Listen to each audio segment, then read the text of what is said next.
সব রকম সবজি দিয়ে কাতল মাছের ঝোল বানানোর জন্য আমি এখানে প্রথমে মাছগুলোকে তেল লবণ দিয়ে মেখে ভেজে নিয়েছি। আর নিয়েছি ফুলকপি, আলু আর শিম, এগুলোকেও ভেজে নিয়েছি। আর নিয়েছি কাঁচা মটরশুঁটিটাকে এমনি রাখবো। আর নিয়েছি কাঁচা লঙ্কা, টমেটো, আদা আর পেঁয়াজ।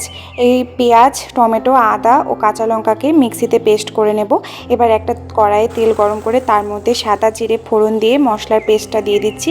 এটাকে ভালো মতো নেড়ে চেড়ে নেব। তারপর এর মধ্যে দিয়ে দেবো পরিমাণ মতো হলুদ গুঁড়ো, পরিমাণ মতো জিরে গুঁড়ো, পরিমাণ মতো লঙ্কা গুঁড়ো, পরিমাণ মতো কাশ্মীরি লঙ্কা গুঁড়ো, আর দিয়ে দেবো লবণ।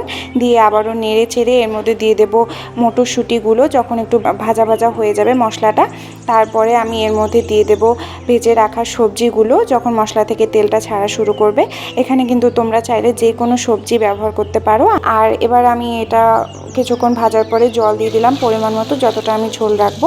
তারপর ঝোলটা যখন ফুটতে শুরু করবে ভালো মতো আর আলু টালুগুলো সেদ্ধ হয়ে যাবে, তখন এর মধ্যে আমি দিয়ে দেবো ভেজে রাখা মাছগুলো দিয়ে আবারও নেড়ে চেড়ে নেব। যখন অনেকটা আমার ঝোলটা শুকিয়ে আসবে এবং সমস্ত সবজি সেদ্ধ হয়ে যাবে, তখন কিন্তু আমি ঝোলটা একটা পাত্রে নামিয়ে নেব। তো হয়ে গেল আমার কাতল মাছের ঝোল সব রকম সবজি দিয়ে। তোমরা এখানে যে কোনো সবজি নিতে পারো। তো এইভাবে তোমরা অন্য মাছও রান্না করতে পারো যদি চাও, এটা গ্রাম্য পদ্ধতিতে। আর ভিডিওটি ভালো লাগলে অবশ্যই লাইক, শেয়ার, কমেন্ট, সাবস্ক্রাইব করে দিও। দেখা হচ্ছে পরের ভিডিওতে। আজকের মতো টাটা, বাই বাই।